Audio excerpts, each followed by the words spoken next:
సంగారెడ్డి జిల్లా అమీర్పూర్ తహసీల్దార్ కార్యాలయంలో తహసీల్దార్ రాధా మీడియా సమావేశంలో ఏర్పాటు చేసి పటేల్గూడ కృష్ణారెడ్డిపేట గ్రామాల్లో హైడ్రా కూల్చివేతలపై మాట్లాడారు. ఒక్క రోజులో నోటీసులు ఇచ్చి మరుసటి రోజు కూల్చివేస్తున్నారంటూ తప్పుడు ప్రచారాన్ని ప్రజల్లోకి తీసుకెళ్తున్నారని అన్నారు. కృష్ణారెడ్డిపేటలోని 164 సర్వే నెంబర్ ప్రభుత్వ భూమిలో 3 భారీ భవనాలు, పటేల్గూడ సర్వే నెంబర్ 12-208 ఇల్లీగల్లే అవుట్ నిర్మించిన 26 ఇళ్లను కూల్చివేశామన్నారు. వీటిపై 3 ఏళ్లుగా రెవెన్యూ శాఖ పలుమార్లు నోటీసులు ఇచ్చి చర్యలు సైతం తీసుకుందన్నారు. ప్రజలు సహకరిస్తే ప్రభుత్వ భూములు అన్యాక్రాంతం కాకుండా చూసే బాధ్యత మాది అని తహసీల్దార్ రాధా చెప్పారు. ఏంటంటే నిన్న మనం హైడ్రా నేతృత్వంలో డిమాలిషన్ చేసినటువంటి 164 కానీ తర్వాత పటేల్గూడలో 12 సర్వే నెంబర్ గవర్నమెంట్ సర్వే నెంబర్లో డిమాలిషన్ చేసిన బిల్డింగ్స్ అన్నీ కూడా మనం ప్రాపర్గా నోటీసులు ఇచ్చి తర్వాత గవర్నమెంట్ ల్యాండ్ అనే వివిధ పత్రికలలో ప్రచురితమయ్యి తర్వాత సర్వే చేయించి పై అధికారుల అనుమతి తీసుకొని దాని మీద అనుమతులు ఏముంటుంది వాటికి క్యాన్సిల్ చేయించి తర్వాత వాళ్ళకి సమయం ఇచ్చి చేయడం జరిగింది. అవన్నీ కూడా అన్ఆక్యుపైడ్, అది ఎక్కడ కూడా ఆక్యుపెన్సీ జరగలేదు. జరిగిన బిల్డింగ్స్ మనం వదిలేయడం జరిగింది. అయితే ఇక్కడ మనము కృష్ణారెడ్డిపేట 164కు సంబంధించి మీకు బ్రీఫ్ చేయాలనుకుంటున్నాను. మనము ఈ కృష్ణారెడ్డిపేట 164లో ఇష్యూ 2022 నుంచి నడుస్తుంది. ఇదేదో ఇవాళ 2024లో మనం సడన్గా కూలగొట్టిన బిల్డింగ్ కాదు. అతను 2022 నుంచి అతను 165, 166 అనేవి పట్టా నెంబర్లు, దాని పక్కన ఆనుకున్నటువంటి 164 అనేది ప్రభుత్వ సర్వే నెంబర్, 44 ఎకరాలు ఉంటుంది. అయితే అతను 160 వాళ్ళు హైడ్రా ఎస్పీ గారు డిఎస్పీ గారు ఆధ్వర్యంలో ఇక్కడికి వచ్చేసి ఆ నిర్మాణాలను నిన్న రాత్రి 1 గంట వరకు తొలగించడం జరిగింది. ఇవన్నీ కూడా నిన్న మొన్న అక్కడ బిల్డింగ్లోకి వెళ్ళాం. 2 బిల్డింగ్స్ అయితే ఫుల్లీ ఖాళీగా ఉన్నాయి. రఫీ అనే డాక్టర్ మాత్రం ఎంత చెప్పినా వినకుండా మేము కరెంటు కూడా అక్కడ డిస్కనెక్ట్ చేయడం జరిగింది.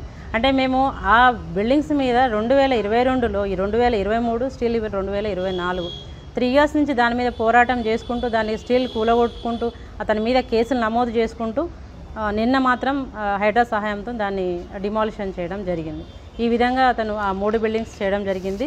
ఎందుకంటే ప్రజలందరికీ తెలవాలి, ఇది ఒక రోజుతోటో ఈరోజు నోటీస్ ఇచ్చి రేపు కూల్ చేస్తున్నారు అనే పబ్లిక్లకు ఈ మెసేజ్ వెళ్తుంది. కాబట్టి అట్లా జరగలేదు.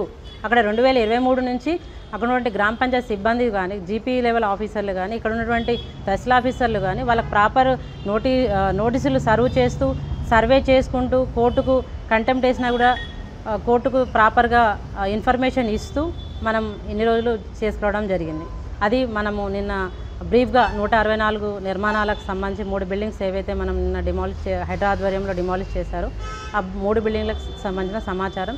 అక్కడ ఎక్కడ కూడా ఎవరు కూడా ఆ బిల్డింగ్లలో లేరు, ఎవరు రాలేదు. ఒకటి అండర్ కన్స్ట్రక్షన్లో ఉంది, ఇది ఒకటి ఫుల్లీ కన్స్ట్రక్షన్ అయినా కూడా ఎవరు రాలేదు. ఇట్లా ప్రకారం ఉన్నట్టు తెలవడంతో మేము ఆ రోజు అతనికి నోటీస్ ఇవ్వడం జరిగింది. నోటీస్ కంటే ముందుగా అతనికి చాలాసార్లు 2020 నుంచి కానీ 2023 నుంచి కానీ అతనికి సీక్వెన్స్గా ఇది మీరు కట్టకూడదు అని మనము తహసీల్ ఆఫీస్ నుంచి కానీ గ్రామ పంచాయతీ ఆఫీస్ నుంచి కానీ అతనికి కట్టకూడదు అనేది చెప్పి ఉన్నాము. దాని తర్వాత మేము అడిషనల్ కలెక్టర్ గారి ఆధ్వర్యంలో 23/5/2024 కూడా అదనపు collector, local bodies sir, MPDO గారు, మేము మా ఆఫీస్ నుంచి అందరం వెళ్ళి అక్కడ మీరు కన్స్ట్రక్షన్ చేయకూడదు అని బోర్డ్స్ ఏర్పాటు చేశాము. పెయింట్ తోటి అక్కడ ప్రభుత్వ భూమి అని రాయించాము. తర్వాత అతను కోర్టుకు వెళ్ళడం జరిగింది. కోర్టు నుంచి అతను నాట్ టు ఇంటర్ఫియర్ ఆర్డర్స్ తెచ్చుకోవడం జరిగింది. అయినప్పటికీ కూడా స్పీడ్గా బిల్డింగ్ కన్స్ట్రక్షన్ జరగడంతో మేము కూడా ఫస్ట్ లెవెల్లో అందరు చూసారు, మేము అప్పుడు అందరి మీడియాకు పెట్టాము. First floor, second floor gas cutter తోటి కట్ చేయించాము. 3 బిల్డింగ్లు కూడా కట్ అయ్యాయి. ఫస్ట్ ఫ్లోర్, సెకండ్ ఫ్లోర్ కూడా కట్ చేయించాం. తర్వాత కింద ఉన్నటువంటి బేస్మెంటల్ లెవెల్లో ఉన్నటువంటి వాల్స్ కట్ చేయడం కూడా జరిగింది మన అందుబాటులో ఉన్న జేసీబీలతోటి. పోయిన తర్వాత అతను నాట్ టు ఇంటర్ఫియర్ ఆర్డర్స్ ఉన్నప్పుడు ఇట్లా ఎంఆర్ఓ గారు ఇట్లా గ్రామ పంచాయతీ సిబ్బంది వచ్చినని వాళ్ళు అతను కంటెంప్ట్కి వెళ్ళాడు. ఆ కంటెంప్ట్కి వెళ్ళినప్పుడు మేము ప్రాపర్గా కోర్టుకు మేము సబ్మిట్ చేయడం జరిగింది, కౌంటర్ దాఖలు చేయడం జరిగింది, మేము ప్రాపర్గా ఆన్సర్ చేయడం జరిగింది. ఎందుకంటే ఈ నిర్మాణాలన్నీ కూడా కోర్టుని మిస్లీడ్ చేస్తూ కోర్టుకు తప్పుడు ధృవీకరణలు అంటే 165 సర్వే నెంబర్ 166లో ఉన్నట్టు తప్పుడు ధృవీకరణ చూపించుకుంటూ కోర్టును కూడా తప్పుదారి పట్టిస్తూ అతని నిర్మాణాలు మాత్రం 164లో ఉన్నట్టు మేము సర్వే రిపోర్ట్ ద్వారా కోర్టు